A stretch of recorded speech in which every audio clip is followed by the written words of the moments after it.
Over the years that I've sought answers to why a fair economy is so elusive, it has become clear to me that how white people understand what's right and wrong about our diverse nation, who belongs and who deserves, is determining our collective course.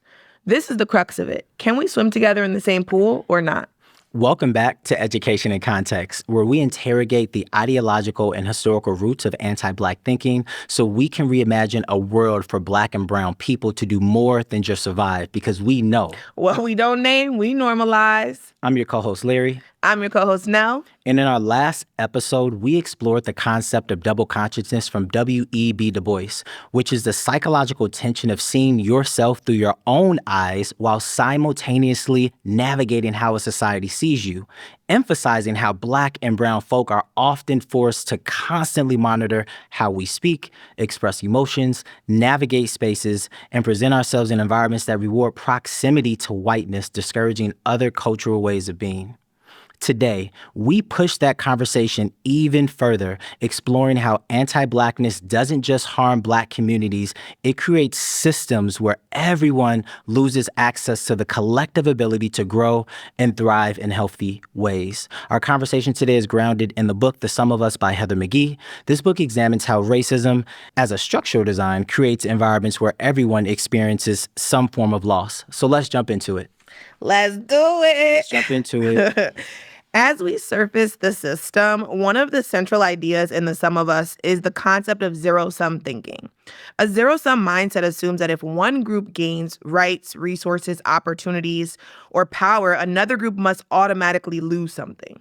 And that takes us to our first quote on page 30, where McGhee writes, "When the people with power in a society sees a portion of the populace as a inferior and undeserving, their definition of the public becomes conditional. It's often unconscious. Public goods are only for the public we perceive to be good." That's so crazy. We perceive to be good is so crazy. Yeah. But the question that's going to ground us in this moment is, how does anti-Blackness create systems that ultimately harm everyone? Right now, I'm thinking about the definition of zero sum, this belief, that success, opportunity, safety, wealth, power is limited to one group, and that group must profit or benefit at the detriment of another group. Absolutely. And that creates this scarcity mindset. And I think we've been talking a lot in our previous episodes about perception, right? And so it's so interesting in this quote here, public goods are only for the public we perceive to be good, right? Yeah. Who is determining who is good and who is bad, right? Who is determining who is valuable to have access to power, resources, opportunities? How is that perception informed by some of the racial biases that we know to be true based on history, based on the present? And so I think about that as it relates to zero sum, on a large scale, capitalism, right? And us being in these individualist societies, but even within our own communities, this crabs in a barrel logic that only some of us can win. Yeah, it's interesting to think about this idea of zero sum because I immediately think about us being divided. Racial division is a real thing. And I think when people don't feel like there's enough of something, or if my jobs are being taken away from me because people are moving into this country and we need to keep them out, that begins to create this idea that a certain group of people is creating this scarcity. And we're nope, actually, we have enough. I actually think about the irony that we waste so much food in the United States. We waste so much food in the United States. And yet the we have homelessness is crazy. How can you have billionaires and homeless people? I don't get it. I don't understand. But in both instances, we also have the resources. We have the money. We have enough food. We have, if people invest in, community projects to house or support people who are experiencing homelessness, actually, we don't have a scarcity, or whatever we think is scarce actually is not the case. But because we have this zero-sum way of thinking that is rooted in our racist, ways of being, as history tells us, we continue to hold this illusion. It's really weird. And I also think racial division supports us stopping collective progress, right? And so when we think about history, this took place in so many places. When we think about the rural poor whites and the ways in which they did not invest in things that were actually in their best interest off the strength that it was how do we make sure that Black people experience harm. It's like, baby, you're experiencing harm too. Yeah. Like, you're literally harming yourself. Yeah. Like, what are we doing? And or when we think about how, like, we talked about this in a previous episode, that Black people being in collective was literally illegal. Yes. And how that the criminalizing of being in community with other Black folk perpetuates this agenda to segregate or racially divide. Right? Because it's like, then there's not the collective power to combat systems and structures. And it's interesting to think about, like, you know, what you talk about, Jim Crow laws, racial codes that developed, you know, for another 100 years post-emancipation of, you know, enslaved Africans, and just how that was intentional. Of course, we don't want the white masses to feel a real sense of empathy. And I think also a realization that for hundreds of years, a group of human beings have been enslaved. And you, whether passively or actively, contributed in some way to the dehumanizing of an entire section of a human race. And like that, you know, was, in my mind, the motivation to, well, let's continue to create the division. Even if we give them their freedom and we give them citizenship, you know, we're going to create this division because we still need the masses to believe that there is a benefit that you still have, even with them not being enslaved. And I think that feels like such an insidious way to think about zero sum. Like, this guy's like that, you know, it's one of those things where I often, you know, ask myself, you know, what is the psychological ramifications of, you know, hundreds of years of slavery and then another 100-something years of still being discriminated against, and how that psychological trauma compounds and really creates a different kind of lived experience for us as Black and brown individuals. And I think it shows how anti-Blackness relies on scarcity logic in a way that, like, if, to your point, we are villainizing other communities in whatever means that looks like, then people are like, oh no, I have to join. I have to also join in the villainizing of these people, otherwise I will not experience X, right? As opposed to, like, why am I villainizing these people when actually what they're advocating for would benefit me too, right? And it shows and it reveals the very illogical nature of anti-Blackness and racism, and how it is like a psychosis, honestly, of like, you're not even thinking with the rational part of your brain because you're operating off of fear around this fictitious scarcity. Yeah. I was also thinking about just like this idea that sometimes people also align themselves to the racist ideologies that we have about certain people in our society because they don't want to be excluded from the dominant group. You know, I'm going to be seen as a particular way if I align with this group of people that actually I should be supporting, because there is a long timeline of historical injustices that we need to reckon with. Which is so interesting because we're in such an individualist society. At the same time, people want to be a part of a group so bad. And it's like, so bad. Wow, it's so interesting that you want to be a part of this very harmful group so bad, but are going against your own individual interests in an individual society. Like, and I think that's very weird. When we think about, like, you know, people that like to be like, you know, I have all of my family are ex-supporters, but that's not my logic, right? But like, you're at the dinner table with them, hearing these very problematic things being spewed. I think about, I don't remember what this lady is, but she does this, there's a video of her that circulates the internet where she's in a room full of white people and she was like, raise your hand if you would like to change places with a Black person today.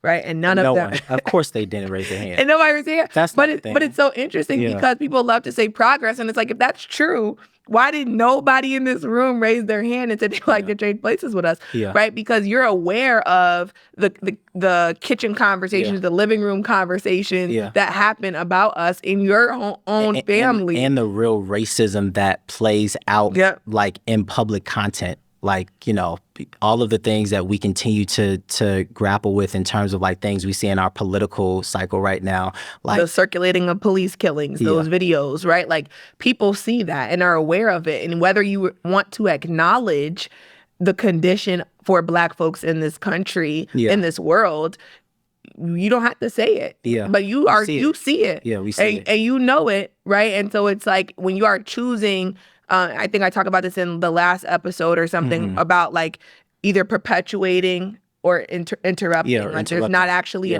any other option. Right? It's a binary. You said either you're interrupting or you're perpetuating it. Literally. And so as we examine outcomes, McGhee argues that racism has evolved over time from false biological ideas about racial superiority to coded language about culture, behavior, professionalism, safety, or fit. And that brings us to our next quote from the book on page 28 and 29, where it says, "The impulse to exclude now manifests in a subtler fashion, more often reflected in a pool of resources, racism based not on biological, but on perceived culture and behavior." So I think what's really interesting about this is that this perceived culture and behavior, again, we keep talking about perception versus reality. Yes. And it's like there are assumptions that are made about who we are, which lead to logic like an Oreo, right? Yeah. Like, or that we're talking white. Yeah. All of those things are based on what you perceive Black culture to be and not necessarily what Black culture is, right? Yeah. And it often like makes Black people a monolith. That like we all speak the same or we all act the same or we all, and like, there are some commonalities in the way in which we navigate this world because of cultural reasons, because of our origins are from the same place, even though we ended up in different places. But we are not a monolith, right? And we are more nuanced than you being able to assume things about me because of the perception. Yeah, very rich cultures that exist through all parts of, the continent of Africa and all of the different people that exist there, all the different languages that are spoken.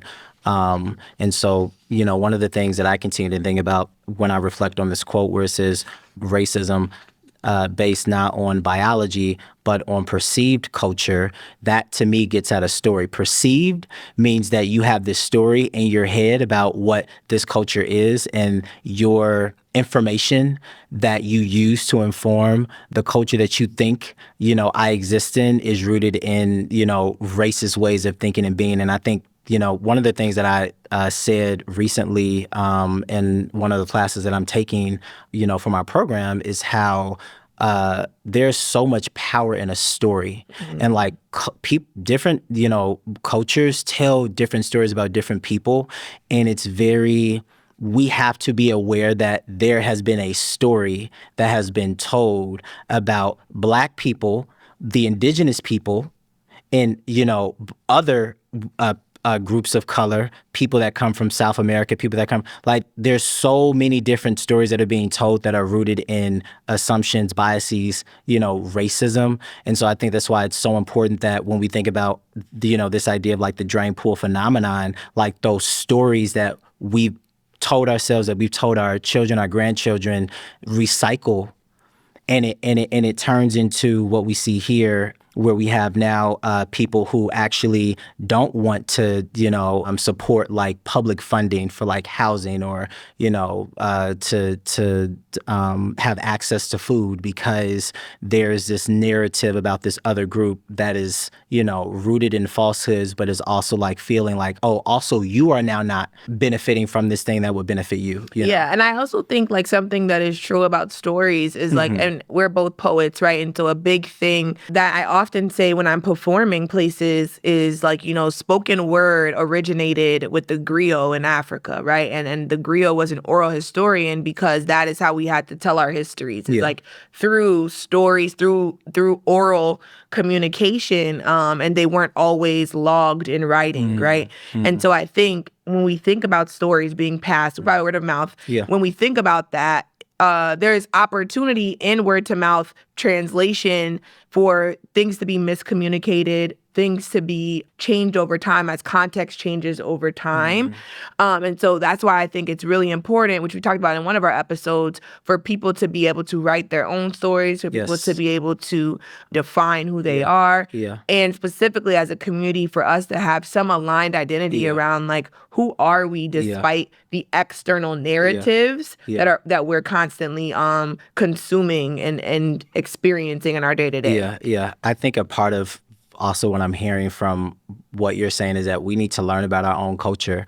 I think that's the interesting thing about Black history and Black culture is that it is a diaspora. We have all kinds of cultural knowledge that we, are disconnected from because of our, the history of enslavement. And so, like, what does it look like to educate our, Black children about where they're from, where their ancestry originates from?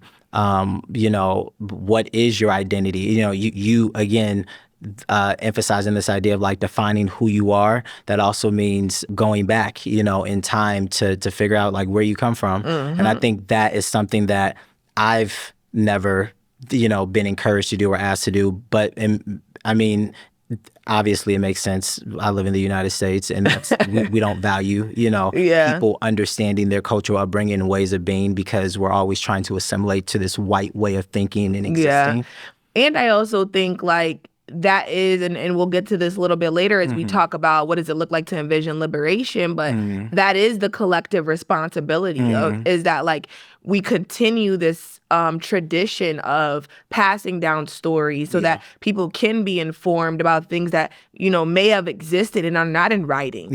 And when we pass down those stories, that's why I think ethnographies are so important because it's an opportunity for us to share a truth that, everything is information. It may not be the full truth, and there is not a single story that I think is the full truth, but it is information that adds into us understanding, us being able to teach within our community about who we are, what do you stand for, where did your ancestors come from, and why that is so important is because it helps them in navigating certain things that they will experience because we've saw with double consciousness, we talked about this, 1903, W.B. Du Bois is like the problem of the color line. 2026, the problem of the color line.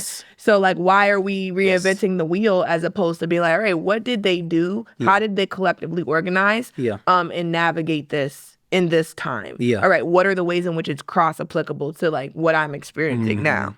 No, I 100% am aligned to that. And I'm thinking about, this phrase that we have, drain pool phenomenon, as we examine like the outcomes of the effects of what happens when you have such a long period of time where people, are thinking from this zero-sum mindset.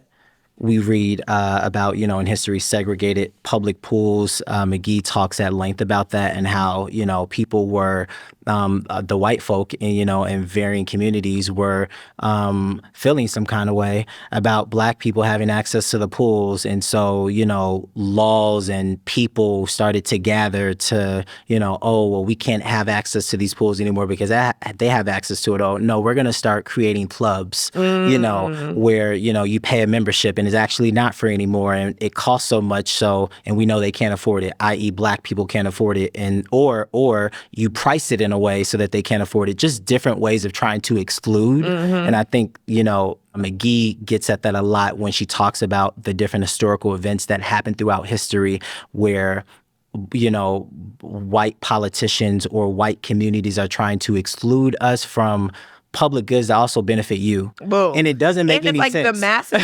Also, my thing is like, we talked about this in a different episode, that how the top demographic on welfare is white women. And I just think it's like the people do not realize the masses don't got the money for this. Like, y'all, so it's like if the masses don't have the money for this, you voting against your own interests and with the intent in mind that you don't want like Black folks to have access or people of color to have access to is so illogical because you don't have access now. Like, you literally don't have access. So, like, what are we doing? Like, and I think, that is what is so dangerous is that people will blindly make choices off the strength of fear about us having access to something when it's like, baby, you don't have access. Like, you also should care about having access to this public good, right? You should feel some type of way that you are no longer a part of the public deserving of that good because you voted against it. Like, what are we doing? But I think that's the insidious part about like dog whistle politics, which we talked about in our last episode, because dog whistle politics is manipulative in a way where I can convince you because this other person, is how they identify identify that you're not going to benefit from this thing that actually benefits you if you have this particular thought or take this particular vote or support this particular, candidate. Yeah, but that's why it's pernicious demagoguery, right? And because when something is pernicious, it is destructive. And so we're thinking about how McGhee is making that argument here that actually people are not realizing the manipulative political rhetoric that's being used, or the rhetoric verbally or even in writing for laws, policies, etc., is also negatively impacting you. And so now that we think about examining those outcomes, we look at what does it look like to expose the inequity. And McGhee critiques the idea of colorblindness and the belief that ignoring race creates equality. Refusing to acknowledge race does not eliminate racism. Instead, it prevents people from developing the awareness, humility, and accountability needed to navigate difference, confront bias, and build authentic relationships across cultures. So what does authentic solidarity actually require for communities to thrive? Yeah. As we think about this question, we have a quote from page 230, which reads, "Colorblindness has become a powerful weapon against progress. A person who avoids the realities of racism doesn't build the crucial muscles for navigating cross-cultural tensions or recovering from missteps. That person is less likely to listen deeply from other cultures or to do the research on their own to learn about their blind spots." And that's literally what we've been talking about for episodes, right? You have a responsibility to learn about the ways in which you are complicit so that you can address those blind spots.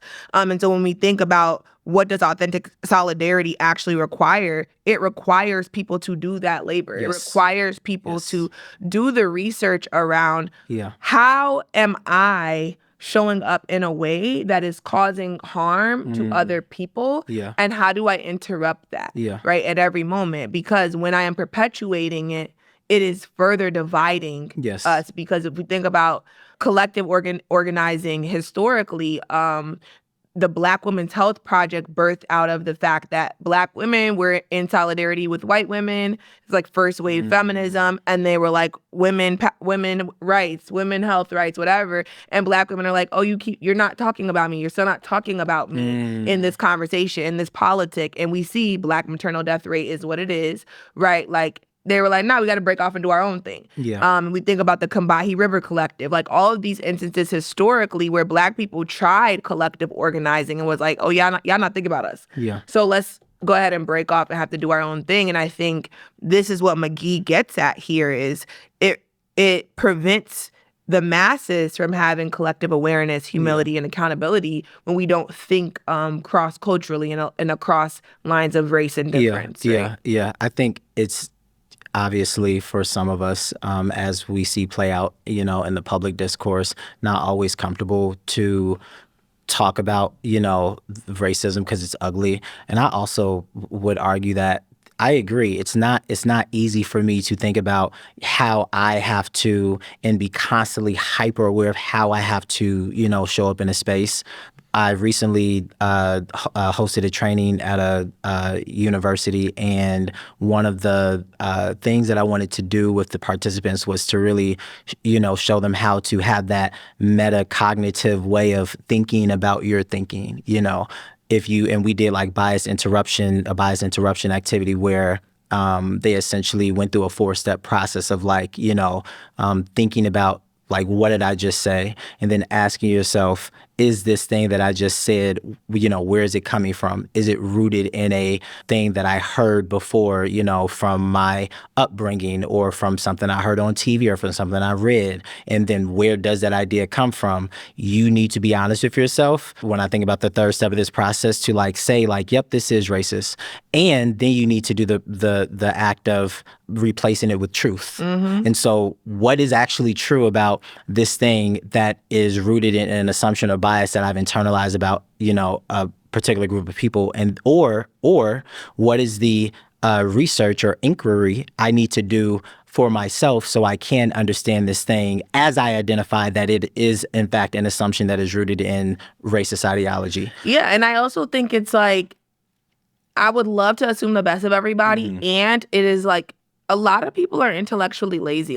As we see literacy levels being what they are at, et cetera, that's like across lines of race and different. People are not functionally literate. Yeah. It is more and more people are leaning to like AI, et cetera, all these things to solve their problems. And there are, over time, less critical in their thought to even engage in that level of metacognitive thinking that you named. And I just think like that is also a gap of like people feel like, oh, that's so laborious to do, like all of that X, Y. But it's like, no, this actually matters, because when you all are in rooms making policy, when you all are in rooms voting on policy, it is going to be informed by the metacognitive thought you chose to not interrupt. And now this is materializing in divisiveness within our community. It is materializing in divisiveness amongst the masses, right? We think about a class struggle, right? Like when we are not interrupting, it plays out, and not only in our interpersonal interactions, but ideological becomes material when we're not interrupting those ideological misconceptions. Interestingly, as you know, you talk about this idea, which I think people would agree with, like, oh, this is laborious that I have to.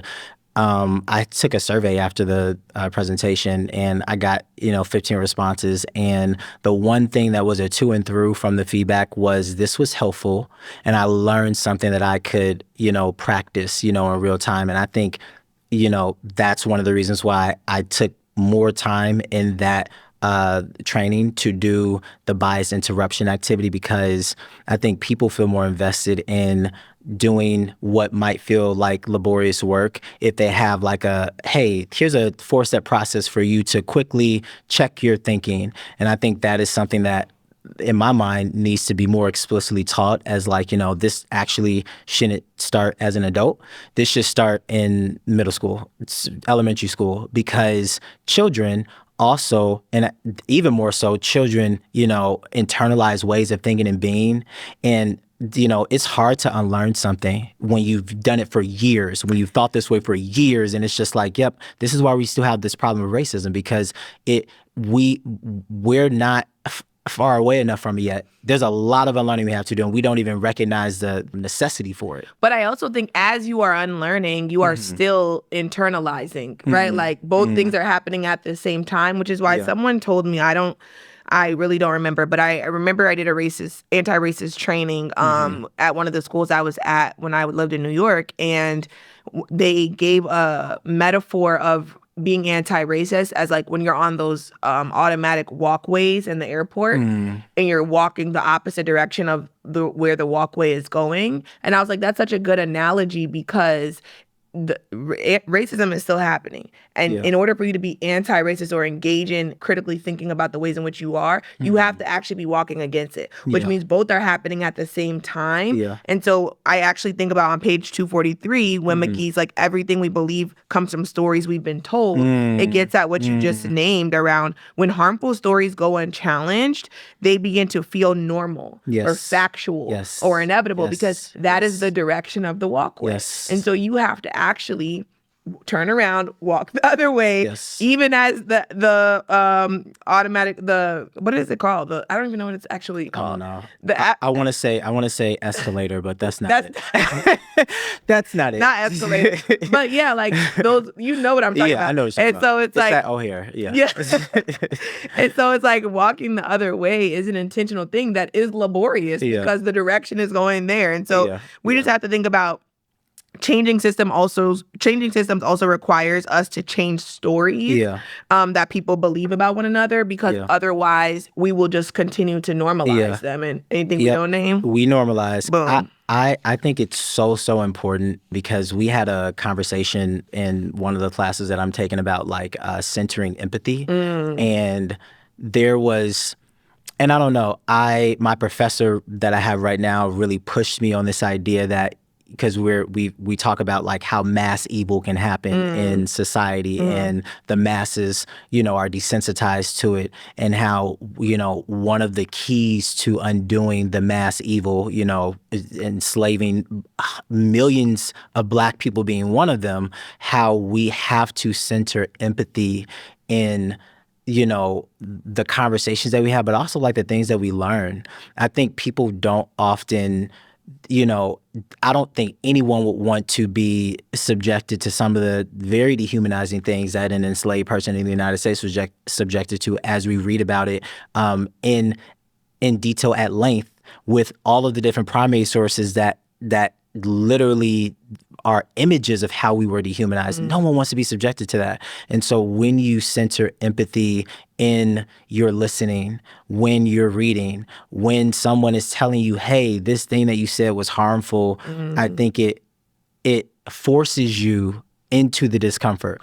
But I also forces you into discomfort. I also think my push here is like centering empathy. When you empathize with someone, that means you acknowledge their humanity. Yeah. And I mean, and maybe this is a little bit radical, but like, I just don't know that enough people humanize Black people for them to then center empathy. So like when we think about like police killings, I feel like it was Philando Castile when the officer shot him he was sitting in his driver's seat. The officer shot him with his child's mother and his child in the car. The officer actually kept shooting after he was already dead, right? Yeah. And like, this was not an attempt for me to villainize that officer, but it is to say you felt a very real fear of this unarmed Black man in this car that you kept shooting after he was already dead. Like, what did you think he's gonna come back alive, right? Yeah. You know what I'm saying? So I think it's like there's a subconscious thing to be named. I think a lot of psychoanalytical writers write about the psychosis of it and people desiring Black suffering because I think it's like there's a level of dehumanization that happened during chattel slavery that I think permeates generations of like, if you do not humanize this person, it is actually more challenging for you to center empathy. It is actually more challenging for you to feel bad for me because you actually don't see me as human. Yeah. And it's not like an active, intentional decision. You don't see me as human. But there are subconscious ways in which you have not humanized me. Yeah. When we think about like the medical industry and we see Black women, there's research about Black women being prescribed less pain medication and how that is tied to people thinking we can endure more pain. And that is a subconscious that is a subconscious thing that is at play, right? And it's like, which makes no sense. How do you resolve subconscious thoughts about what I can and can't bear as a Black woman? Or and I think that is, for me, why it might be hard for people to center empathy. Yeah, I can see that. Necessitates a prior step. Yeah. And I think that, again, loops back to, like, that's why we have to, do the work of educating our children, because I think we developed all of that, subconscious way of thinking about groups of people through, our upbringing. All of the words that we hear and that we associate with a particular group of people, all the images that we see, all of the sayings or phrases that, we hear in our environment, not just within our family unit, but like in all the information that we consume. And so how do we, I think first, for sure, we have to take a broader approach as society to be more courageous and just like saying, no, we know this is racist, let's not say it. But then there's also the piece of like, how do we help children that are inevitably going to grow up in this kind of environment to have that kind of, bias interruption, this way of thinking in a really simple way about, oh, no, that's racist. That's not think cool. that kind of brings us to like, what does it look like to envision liberation? And I think like one layer that we kind of already talked about in the Dog Whistle Politics episode is around disrupting language. Yes. So I think the other layer, and like McGhee challenges these like fear-based narratives often attached to increasing racial and cultural diversity, because diversity is actually a source of creativity, innovation, resilience, problem solving, and collective growth. The tension emerges when demographic and cultural change is framed through scarcity, fear, or competition instead of possibility and shared flourishing. So I know on page 281, she says, so it turns out that the diversity that is causing an often unconscious racial panic in so many white Americans is actually our biggest strategic asset. And I think that what's so interesting about this is like, causing the racial panic. It leads back to the scarcity piece. Mm-hmm. But when we think about envisioning liberation, her argument is like we need collective organizing. Yes. Like we need across lines of difference. Yeah. But I think it's on page 282. Let me quickly look. Oh, okay. Yeah. Boom. But here's on 282. Yeah, she gets at that in the book. She does. Yes, she does. And I got to come with the quote. You got to come with the quote. The hundreds of conversations I had on my journey convinced me that we can't each do it on our own. We can all buy books and go through trainings in an individualized shopping cart version of racial truth-telling and truth learning, but that is wholly insufficient to the scale of America's racial story. We need a national effort rooted in community, one that brings us together and has the full backing of the body that has kept us apart, the U.S. government. And so her argument is like, we actually need to stop the racial division and this narrative about scarcity. And she's not arguing for colorblindness, right? She's like, we need to be informed about people outside of our communities so that we can be an allyship and collectively organize against what she says, like the U.S. government. But I mean, I don't know. What do you think about that? Interestingly, at the end of that quote, she says government. So us being very aware that like the structural design of like racism is a political football all the time. I am spewing this narrative about this person that's coming from the government, not and it trickles down to like individual communities, but it's coming from the government. And it is what it is. We think about the creation of our Constitution. There were literally constitutional compromises about enslaved people. I'm going to compromise on this thing that actually there shouldn't be a compromise about. I should, again, thinking about empathy, I should have enough empathy in humanizing this Black person, these Black people, these millions of Black people that have suffered for generations under this, way of living and being and existing.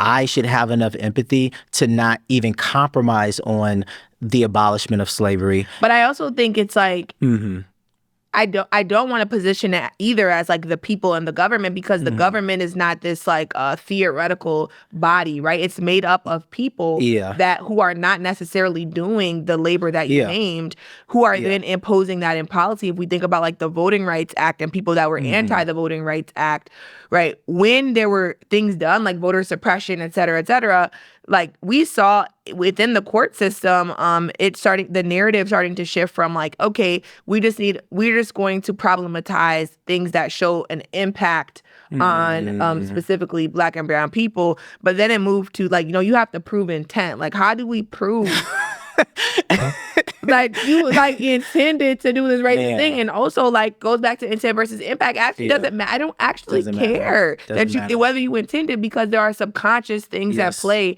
that are then informing. But I don't know. I kind of diverge from McGhee here in this logic of like, we just need to like build allyship across different groups of people, because and I don't remember the title of this speech, but Malcolm X talks about this in one of his speeches around how when we see Black folks not having community within one another, it is often then weaponized, or the Uncle Toms is the language that he used, are then weaponized against like, who's the good Black person, who's the bad Black person. All right, good Black people, we're endorsing you to have the loudest voice. You can keep the masses pacified. Which is an echo to zero-sum thinking, because I can create another political football to racially divide this group of people. And I'm going to use their community. Yes, I'm going to use the people that look like them to do it. And I think that's what's so challenging for me, is like, I want so bad to be aligned to this logic, that McGhee is going for. And I think it's a sequencing question of like, there's a necessary first step that within our communities, which you named a little bit earlier, we are teaching one another. We are teaching the children about who are you? Like, what do you stand for? Where do you come from? How do you advocate for yourself? And we're teaching each other because then we have a strong enough internal community where we then can build allyship with other communities.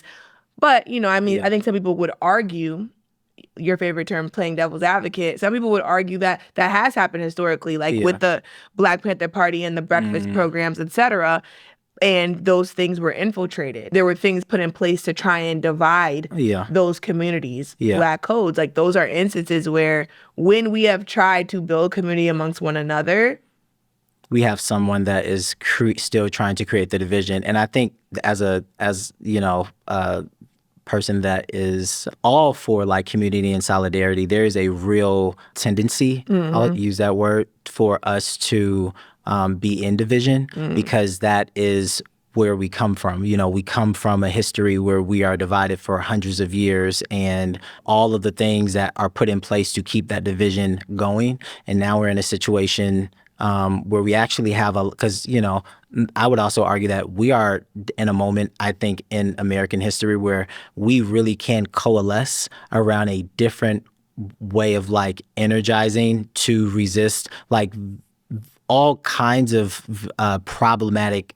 systems that exist that we know perpetually keep us, you know, in this, you know, state of really a dehumanizing experience. And I think about like just the truth about what third grade test scores tell us and how we know the majority of the people that are going to prison are people of color. Like, that's a blaring point for us that, you know, that data that we have that very much so corroborates that this is structural racism. How then do we activate, you know, as a community to say, nope, I'm not going to allow, you know, future generations of Black and brown children to be incarcerated because the system has created the design for that to happen. Yeah, I also think too, though, and I want to always push us in our analysis, because like I was naming earlier around us not being a monolith, I think that, you know, when we're thinking about envisioning liberation, and you can feel free to jump in if you have a different perspective, but I think my argument is not that we push to all be the same type of person or have the same way of thinking about how the world is. However, I do think that we need to be more mindful of what does it look like to create community with one another, even despite our differences within our community. Because I think what often happens is we have the crabs in a barrel mindset. And like, I know for myself, I am very intentional about creating community with other Black people in spaces, whether we're the minority in the space or we're the majority in the space, because I do know the very lonesome feeling of being in an anti-Black world and being in these anti-Black institutions. And so it matters to me that like I create community for other people in the spaces I'm in. And, you know, we do see sometimes the Black folks who choose assimilation, who choose to like do the agenda that they think brings them some type of success. And, you know, I remember we talked about this before the episode. I remember that, you know, I had someone at my job, another Black woman, say to me, like, I really respect and admire the Black woman that you are. Like, you are so sure of yourself. And I wish that you would receive and respect the type of Black woman that I am, and was speaking about her assimilation. And I said, you know, the reason why it's very challenging for me to respect the type of Black woman that you are is because you are okay with us being in discord for spectacle, right? Like, I'm never going to be into it with a Black person for any non-Black person to witness, because even when I disagree, you know, I value you as a human and the struggle that we have, where I rather us disagree in private. And she might not know how to do that though. But I think I think that was it. To do that. And when she said that, this is what made her like get quiet. Is I was like, you know, the difference about the type of Black woman that I am is the way in which I show up only really impacts me, right? Because the non-Black people feel some type of way that I know who I am. I cannot be puppeted. They feel some type of way about that, and that impacts me. Whereas the way in which you show up impacts us. Right? Because people are able to weaponize you now against me and position you as the good Black person versus the bad Black person.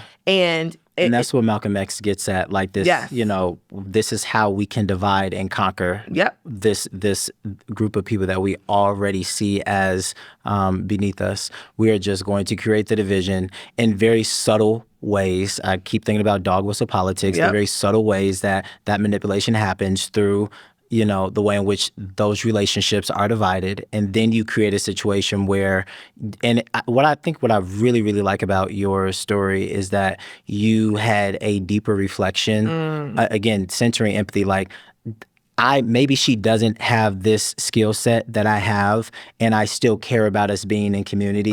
So I am going to initiate a conversation where she can feel that we are still, in solidarity. I just cannot not feel what I feel because I care about this work, this job, and I care about you, right? Like I named that to her. Like I care about you, and I felt betrayal when if we are in Discord, if it is a spectacle, I feel betrayal because I would never do that to you, right? And I think the piece of that is just super important is like moving from, and I said this to you before the episode, moving from this SOME, some of us, logic of that crabs in a barrel, to McGhee's point, the sum of us, the power of us being in community, as a lever for us to be able to do all the other things. Like imagine how powerful it is if you are in solidarity with, I'm always trying to bring up people with me. I'm always like, all right. Because when I win, you win. We all win. We win, but everyone doesn't have the sum of us SUM framework. Everyone doesn't have that. They have this only some of us can win. I gotta be the best Black person in this room. I gotta be. And one of my friends named that before, that was her. She had that perspective when she was in undergrad or maybe high school, and she as she became more clear about who she was, realized how problematic that logic was. Like, but we can all win. That's the colonizers thinking. That is, of course. And you've internalized it. Yeah, you've internalized it. And I think that, again, going back to metacognitive way of thinking is something that we need to, I think, first as a Black and brown community, take more time to learn for ourselves. We actually educate, our children on like, hey, this is the world that you live in.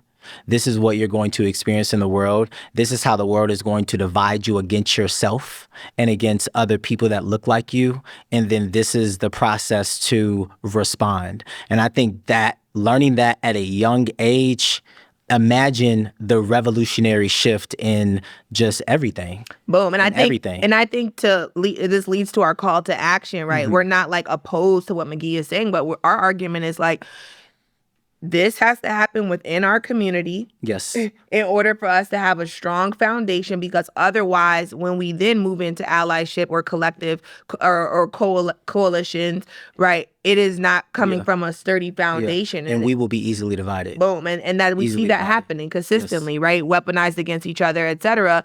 And, I think sometimes to a fault, like I am very committed to being in community with us because I recognize how much more powerful that is, right? And so and how much more necessary. Boom. Like we have to be in community, because as soon as one person is divided, it's kind of like you have said this in the past, culture builds and culture breaks. Like that is, if this is our collective culture, us building solidarity, us being in community, us pushing each other and unlearning our internalized ways of anti-Black thinking about ourselves and about other Black and brown people. If we don't do that with ourselves first, it's going to be easy to be divided. And so I really appreciate you lifting this idea of solidarity and what we have to be careful about when we consolidate as a group. Boom. And that's the piece I think is like when we have a strong sense of self, then we can have a better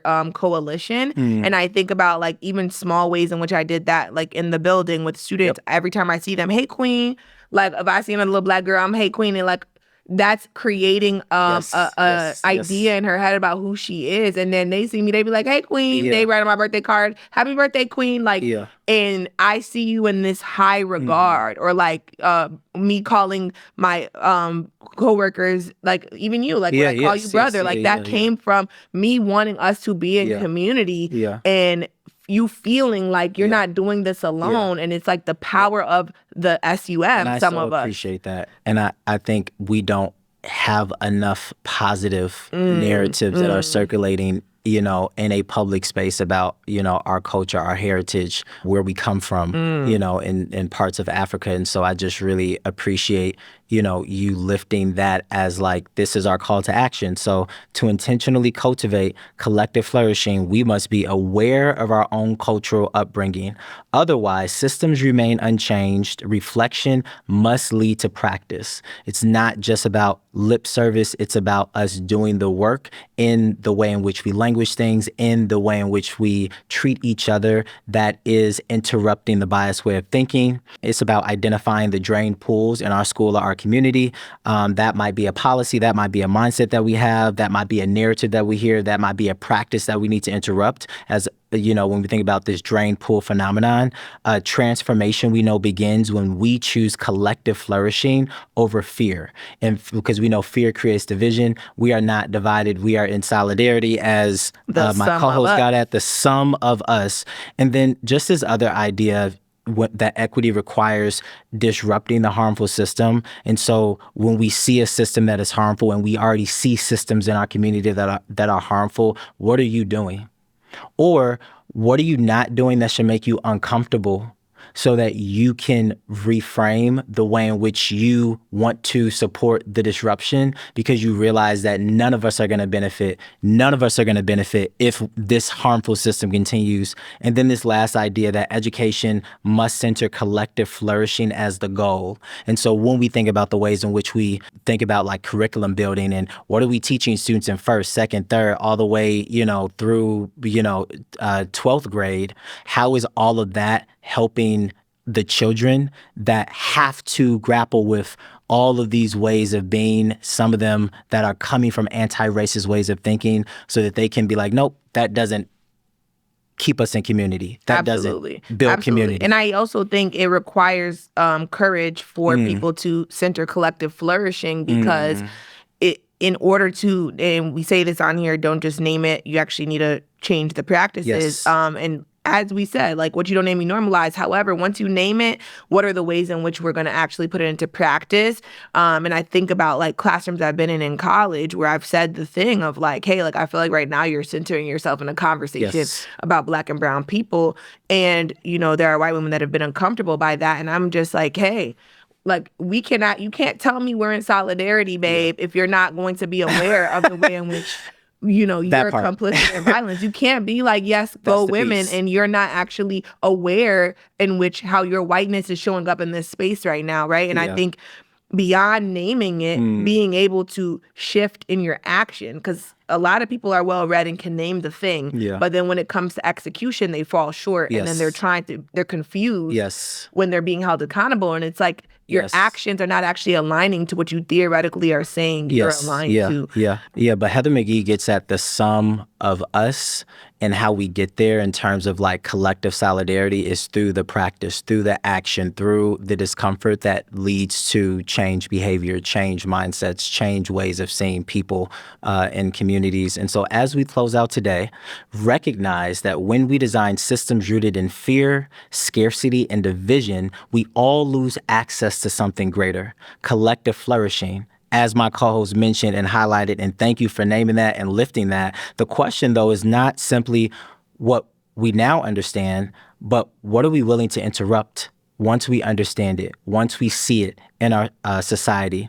This idea of drained pools in our schools and communities persists not because they are inevitable, but because they are maintained. And real transformation begins when we stop normalizing harm and we start redesigning towards abundance, dignity, and shared success for everyone that lives in community. If this conversation resonated with you, please share this episode with a colleague, a family member, a friend. Use it as a staff meeting. Bring it to a graduate seminar. Thank you again for joining us. If you would like to join this conversation, please go to educationincontext.org. Thank you, thank you, thank you.